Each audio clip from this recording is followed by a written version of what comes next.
Hello दोस्तों, नमस्कार। स्वागत है हमारे YouTube channel Holi study point में। दोस्तों, इस वीडियो के माध्यम से हम लोग देखेंगे उत्तर प्रदेश लोक सेवा आयोग द्वारा आयोजित गवर्नमेंट डिग्री कॉलेज प्रवक्ता परीक्षा 2013 के सॉल्व पेपर को, जो कि सामान्य अध्ययन वाला भाग है, उसको हम लोग सॉल्व करेंगे, जिसमें 30 प्रश्न पूछे गए थे। उस 30 प्रश्नों को जो है देखा जाएगा।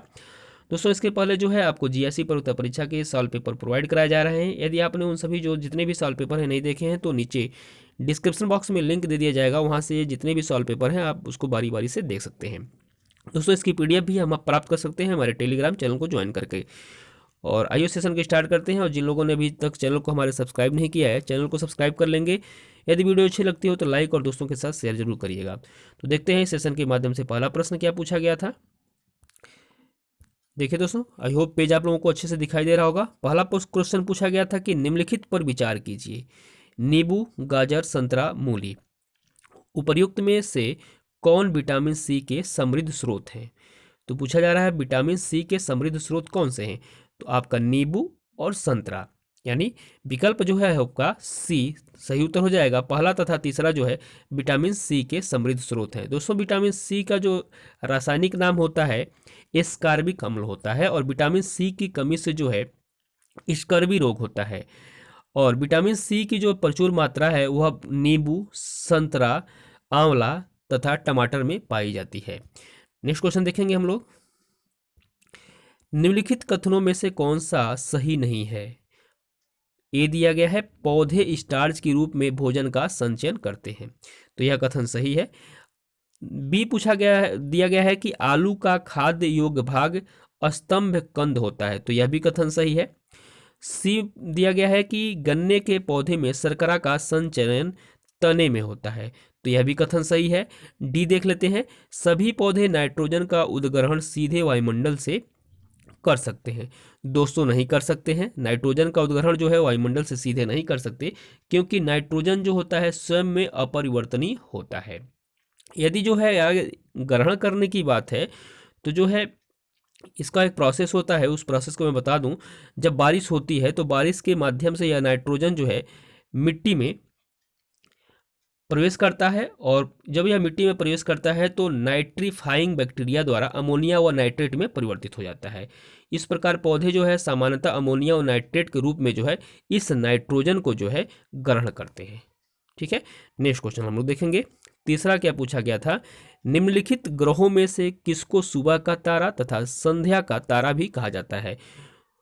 तो इसका सही उत्तर है विकल्प बी, शुक्र तारा को जो है सुबह का तारा तथा संध्या का तारा भी कहा जाता है। और इसे जो है पृथ्वी के समान इसका आकार होने के कारण इसे पृथ्वी का जुड़वा बहन भी कहा जाता है। और शुक्र जो ग्रह है यह सबसे गर्म ग्रह भी माना जाता है। नेक्स्ट क्वेश्चन देखेंगे हम लोग। क्वेश्चन नंबर चौथा क्या पूछा गया है, निम्नलिखित ईंधनों में से कौन न्यूनतम पर्यावरणीय प्रदूषण उत्पन्न करेगा। तो पूछा जा रहा है न्यूनतम पर्यावरणीय प्रदूषण उत्पन्न करने वाला ईंधन कौन सा है। तो दोस्तों, यहाँ पे आप देख रहे हैं हाइड्रोजन। हाइड्रोजन जो होता है न्यूनतम पर्यावरणीय प्रदूषण उत्पन्न करता है, और हाइड्रोजन ईंधन की जो दक्षता होती है वह सबसे अधिक होती है। ठीक है, तो यहाँ पे देख सकते हैं विकल्प ए आपका सही उत्तर है। नेक्स्ट क्वेश्चन देखेंगे। विश्व पर्यावरण दिवस मनाया जाता है, तो विश्व पर्यावरण दिवस जो मनाया जाता है, विकल्प आप देख पा रहे हैं बी, 5 जून को जो है विश्व पर्यावरण दिवस मनाया जाता है। और पहली बार यदि बात करें विश्व पर्यावरण दिवस कब मनाया गया था, तो 5 जून 1974 को जो है पहली बार विश्व पर्यावरण दिवस मनाया गया था। नेक्स्ट क्वेश्चन हम लोग देखेंगे।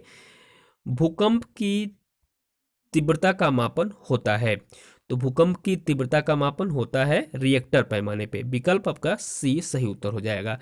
और रिएक्टर पैमाने की खोज किसने की थी, तो दोस्तों यह भी बता दूं मैं आपको कि 1935 ईस्वी में चार्ल्स एफ रिएक्टर ने जो है रिएक्टर पैमाने की खोज की, और उन्हीं के नाम पे जो है यह इसको जो है रिएक्टर पैमाना इसका नामकरण कर दिया गया। नेक्स्ट क्वेश्चन देखेंगे। सिंधु नदी का उद्गम है, तो दोस्तों सिंधु नदी का जो उद्गम है वह जो है आपका विकल्प डी कैलाश श्रृंखला में है। और यह कैलाश श्रृंखला पर्वत जो है आपको तिब्बत में पड़ता है। दोस्तों, यहाँ से जो नदी निकल करके सिंधु नदी निकल करके कश्मीर तथा पाकिस्तान होते हुए अरब सागर में जाकर के प्रवेश कर जाती है। ठीक है, नेक्स्ट क्वेश्चन देखते हैं। क्वेश्चन नंबर 8वां क्या पूछा गया है, विश्व का सबसे बड़ा महासागर कौन सा है। तो दोस्तों विश्व का जो सबसे बड़ा महासागर है वह प्रशांत महासागर है। यदि यहाँ पूछा जाता है विश्व का सबसे छोटा महासागर कौन सा है, तो दोस्तों जो सबसे छोटा महासागर है वह जो है आर्कटिक महासागर है। ठीक है, नेक्स्ट क्वेश्चन हम लोग देखेंगे। क्वेश्चन नंबर 9 क्या है, निम्नलिखित में से किसने सितंबर 2014 में अफगानिस्तान के राष्ट्रपति का पदभार संभाला। तो उस टाइम का यह करंट अफेयर्स है। तो यहाँ पे विकल्प ए आप देख पा रहे हैं, अशरफ गनी अहमद जई। तो अशरफ गनी अहमद जई जो थे सितंबर 2014 में अफगानिस्तान के राष्ट्रपति का पदभार संभाला था। और फिर यदि दोबारा यह जो चुनाव हुआ 2019 में, तो दोबारा यह भी चुन करके फिर से अफगानिस्तान के राष्ट्रपति का पदभार इन्होंने दूसरे बार भी संभाल लिया है। तो वर्तमान में भी ये जो है अशरफ गनी अहमद जई अफगानिस्तान के राष्ट्रपति हैं। नेक्स्ट क्वेश्चन देखते हैं। क्वेश्चन नंबर 10वां क्या पूछा गया है, 2014 फुटबॉल विश्व का आयोजन अधोलिखित में से किस देश में किया गया था। स्पेन, मैक्सिको, ब्राजील, डी है जर्मनी। तो दोस्तों 2014 फुटबॉल विश्व का आयोजन जो है ब्राजील में किया गया था। विकल्प यहाँ पे सी सही उत्तर है। यदि हम वर्तमान की बात करें तो 2018 में जो फीफा हुआ था, फीफा वर्ल्ड कप, वह हुआ था रूस में, यानी रूस ने आयोजित किया था। और 2022 में होने वाले फुटबॉल विश्व का आयोजन जो है यानी मेजबानी करेगा कतर देश। तो याद रखेंगे, बहुत ही इंपॉर्टेंट है। 2022 में होने वाला फीफा वर्ल्ड कप पूछा जा सकता है, तो यह जो है आपका कतर में होगा। नेक्स्ट क्वेश्चन देखेंगे हम लोग। 11वां प्रश्न है कि 2014 का नोबेल शांति पुरस्कार के भारतीय विजेता कौन है। तो यहाँ पे देख पा रहे हैं आप विकल्प डी, कैलाश सत्यार्थी को जो है 2014 का नोबेल शांति पुरस्कार से सम्मानित किया गया था। और इनके साथ ही साथ पाकिस्तान की जो है मलाला यूसुफजई को जो है इनके साथ 2014 का नोबेल शांति पुरस्कार प्रदान किया गया था। और यदि हम वर्तमान की बात करें तो 2020 का जो है नोबेल शांति पुरस्कार दिया गया है संयुक्त राष्ट्र के विश्व खाद्य कार्यक्रम को। किसको दोस्तों, वर्ल्ड फूड प्रोग्राम को जो है 2020 का नोबेल शांति पुरस्कार प्रदान किया गया है। नेक्स्ट क्वेश्चन देखेंगे हम लोग। निम्नलिखित में से कौन रक्त और लौह की नीति में विश्वास करता था। तो रक्त और लौह की नीति को अपनाने वाला था बलबन। विकल्प आपका बी सही उत्तर है। और बलबन जो था, गयासुद्दीन बलबन गुलाम वंश का सुल्तान था। नेक्स्ट क्वेश्चन देखेंगे हम लोग। क्वेश्चन नंबर 13 क्या पूछा गया है कि निम्नलिखित में से कौन गोखले के राजनीतिक गुरु थे, यानी गोपाल कृष्ण गोखले के राजनीतिक गुरु थे। तो एमजी रानाडे जो थे गोपाल कृष्ण गोखले के राजनीतिक गुरु थे, जिनका पूरा नाम है महादेव गोविंद रानाडे। और जो गोपाल कृष्ण गोखले थे यह भारतीय राष्ट्रीय कांग्रेस में एक नरमपंथी नेता थे। और 1905 ईस्वी में इन्होंने सर्वेंट्स ऑफ इंडिया सोसाइटी की भी स्थापना की थी। नेक्स्ट क्वेश्चन देखेंगे हम लोग। क्वेश्चन नंबर 14 क्या पूछा गया था कि निम्नलिखित में से किस आंदोलन को राष्ट्रीय स्वतंत्रता का मुस्लिम युद्ध के रूप में माना जाता है। तो दोस्तों इसका जो आप देख रहे हैं विकल्प ए, खिलाफत आंदोलन को जो है राष्ट्रीय स्वतंत्रता का मुस्लिम युद्ध के रूप में माना जाता है। और यह जो है खिलाफत आंदोलन जो हुआ था, इसमें जो है यहाँ पे मैं बता दूं आपको, प्रथम विश्व युद्ध के बाद ब्रिटेन एवं तुर्की के बीच होने वाली सेवर्स, याद रखेंगे, सेवर्स की संधि से तुर्की के सुल्तान के समस्त अधिकार छीन लिए गए थे। और संसार के समस्त मुस्लिम जो थे तुर्की सुल्तान को अपना खलीफा यानी धर्मगुरु मानते थे। और इसी के विरोध में भारतीय मुस्लिमों द्वारा अंग्रेज सरकार के खिलाफ आंदोलन किया गया, जिसे खिलाफत आंदोलन और या राष्ट्रीय स्वतंत्रता का मुस्लिम युद्ध भी कहा जाता है। तो याद रखेंगे दोस्तों। नेक्स्ट क्वेश्चन देखेंगे। क्वेश्चन नंबर 15 क्या पूछा गया है, जलियांवाला बाग त्रासदी से जुड़ा सैन्य अधिकारी निम्नलिखित में से कौन सा है। तो जलियांवाला बाग त्रासदी से जुड़ा हुआ जो सैन्य अधिकारी था वह था जनरल डायर। विकल्प आपका डी सही उत्तर है। और जलियांवाला बाग त्रासदी कांड कब हुआ था, तो यह हुआ था दोस्तों, मैं बता दूं आपको, 13 अप्रैल 1919 को अमृतसर, पंजाब के अमृतसर में जो है जलियांवाला बाग त्रासदी हुआ था, और जिसका संबंध जो है सैन्य अधिकारी कौन से, जनरल डायर से है। नेक्स्ट क्वेश्चन देखेंगे हम लोग। मैथ पूछा गया है, देखिए पूछा गया है कि 2500 के 2/5 के 40% का 30% होगा, तो क्या होगा, यहाँ पे देख लेते हैं, सॉल्व करते हैं। 2500 के पूछा जा रहा है 2/5 के यानी 40/100 का 30% पूछा जा रहा है, तो यानी 30/100। तो यहाँ पे हम अगर हम डिवाइड करेंगे तो देखिए यहाँ पे जो है ये कट गया, और यहाँ पे जो है एक शून्य से यहाँ कट गया, यहाँ पे देखिए इस तरह से जो है, देखें 5 में 25, तो इस तरह से देखो दोस्तों आपका ये मल्टीप्लाई करेंगे, 5 × 2 × 4 × 3, इस तरह से हमारा आंसर आ जाएगा विकल्प ए 120। ठीक है, तो आपका ए सही उत्तर हो जाएगा। ठीक है, नेक्स्ट क्वेश्चन देखेंगे हम लोग। पूछा गया है कि 9/13, 13/26, 28/39 तथा 33/52 में सबसे छोटा भिन्न कौन है। तो सबको काटेंगे दोस्तों, दशमलव भार में आएगा, ये डेसिमल फार्म में इसका सबका आंसर आएगा। यदि आप आंसर इसका देखेंगे तो आपका जो है पूछा जा रहा है सबसे छोटा भिन्न कौन सा होगा, तो आपका जो है विकल्प बी 33/52। नेक्स्ट क्वेश्चन देखेंगे हम लोग। यहाँ पे देखिए आप इसका जो है सॉल्व करिएगा, वीडियो पॉज कर लीजिएगा, मैं इसका आंसर बता दे रहा हूँ दोस्तों। विकल्प सी 4% घट जाएगा। नेक्स्ट क्वेश्चन देखेंगे।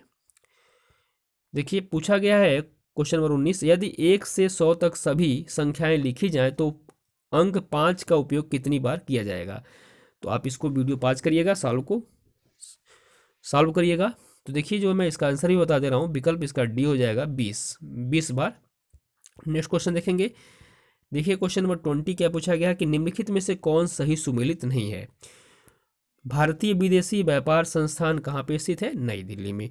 तो दोस्तों यह जो है आपका सही है। और प्रधानमंत्री ग्राम सड़क योजना का संबंध जो है चंद्रशेखर से है, यह जो है गलत है। और विकल्प सी है राष्ट्रीय ग्रामीण विकास संस्थान स्थित है हैदराबाद में, और विक्रम साराभाई अंतरिक्ष केंद्र जो है तिरुवनंतपुरम में स्थित है। यदि हम बात करें जो कथन बी सुमेलित नहीं है, तो प्रधानमंत्री ग्राम सड़क योजना को जो है प्रधानमंत्री अटल बिहारी वाजपेयी के शासनकाल में प्रारंभ किया गया था। तो यहाँ पे जो है अगर रहता प्रधानमंत्री अटल बिहारी वाजपेयी तो यह भी कथन सही होता। और जो प्रधानमंत्री ग्राम सड़क योजना है यह 25 दिसंबर 2000 को प्रारंभ की गई थी। तो याद रखेंगे प्रधानमंत्री ग्राम सड़क योजना 25 दिसंबर 2000 को। नेक्स्ट क्वेश्चन देखेंगे। भारतीय जनगणना 2011 के अनुसार भारत के निम्नलिखित राज्यों में से किसमें लिंगानुपात सबसे कम है। पंजाब, बिहार, हरियाणा और डी दिया गया सिक्किम। तो दोस्तों जो सबसे कम लिंगानुपात पूछा जा रहा है, किसमें लिंगानुपात सबसे कम है, तो विकल्प आपका सी सही उत्तर हो जाएगा, हरियाणा। दोस्तों हरियाणा की बात करें तो 1000 पुरुषों पर महिलाओं की संख्या जो है 879 है। और दूसरे नंबर पे आता है जम्मू कश्मीर। जम्मू कश्मीर जो है 1000 पुरुषों पर जो है महिलाओं की संख्या है 879। और तीसरे नंबर पे आता है पंजाब, सबसे कम लिंगानुपात में तीसरे नंबर पे आता है पंजाब, जहाँ पे जो है पुरुषों की 1000 पुरुषों पर जो है महिलाओं की संख्या है 895। ठीक है, तो यह आंकड़ा जो है 2011 की जनगणना के अनुसार है। तो सबसे कम लिंगानुपात हरियाणा की, दूसरे नंबर पे जो है जम्मू कश्मीर और तीसरे नंबर पे पंजाब। यदि बात करें दोस्तों सबसे अधिक लिंगानुपात जो है कहाँ का है, तो वह है केरल राज्य का। 1000 पुरुषों पे जो है 1000 पुरुषों पे 1084 महिलाएं हैं। ठीक है, नेक्स्ट क्वेश्चन देखेंगे। निम्नलिखित में से किस पंचवर्षीय योजना में भारत की विकास दर सर्वाधिक हुई थी। तो पूछा जा रहा है किस पंचवर्षीय योजना भारत की विकास दर, तो यह हुआ आपका 11वीं पंचवर्षीय योजना में जो है भारत की विकास दर सर्वाधिक हुई थी। और 11वीं पंचवर्षीय योजना का कार्यकाल जो था 2007 से 12 तक का जो कार्यकाल था वह था 11वीं पंचवर्षीय योजना। ठीक है, तो याद रखेंगे। नेक्स्ट क्वेश्चन देखेंगे हम लोग, स्वर्ण जयंती ग्राम स्वरोजगार योजना यानी SGSY को लागू किया गया था। तो इसको कब लागू किया गया था? तो इसका सही उत्तर है विकल्प आपका बी, वर्ष 1999 में स्वर्ण जयंती ग्राम स्वरोजगार योजना को लागू किया गया था। नेक्स्ट क्वेश्चन देखेंगे हम लोग, सूची प्रथम को सूची द्वितीय से सुमेलित कीजिए तथा नीचे दिए गए कूट का सही उपयोग करते हुए सही उत्तर चुनिए।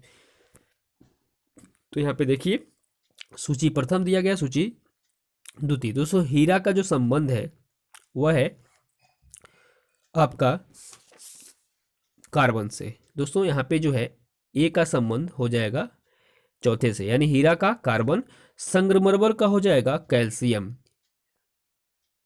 और बालू का जो संबंध है, बालू का जो संबंध है वह है सिलिकॉन से, दूसरे पे जाएगा ये। और स्नेहक का जो संबंध है वह है ग्रेफाइट से। इस तरह से हम देखें तो आपका जो है विकल्प बी सही उत्तर हो जाएगा। नेक्स्ट क्वेश्चन देखेंगे हम लोग, निम्नलिखित में से किसे शुष्क बर्फ कहते हैं?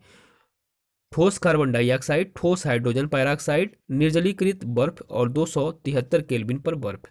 तो दोस्तों जो ठोस कार्बन डाइऑक्साइड होता है उसको जो है शुष्क बर्फ कहते हैं।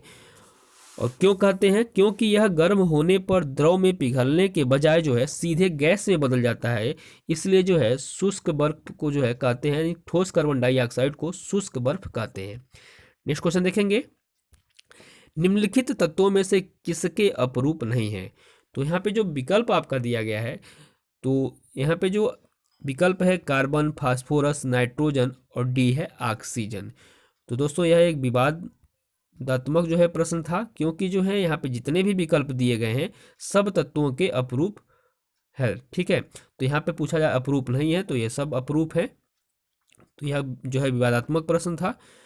नेक्स्ट क्वेश्चन देखेंगे हम लोग, लिफ्ट में किसी पिंड का आभासी भार उसके वास्तविक भार से अधिक होता है यदि लिफ्ट जो है ऊपर की ओर त्वरित होती है, यानी विकल्प यहाँ पे डी सही उत्तर हो जाएगा।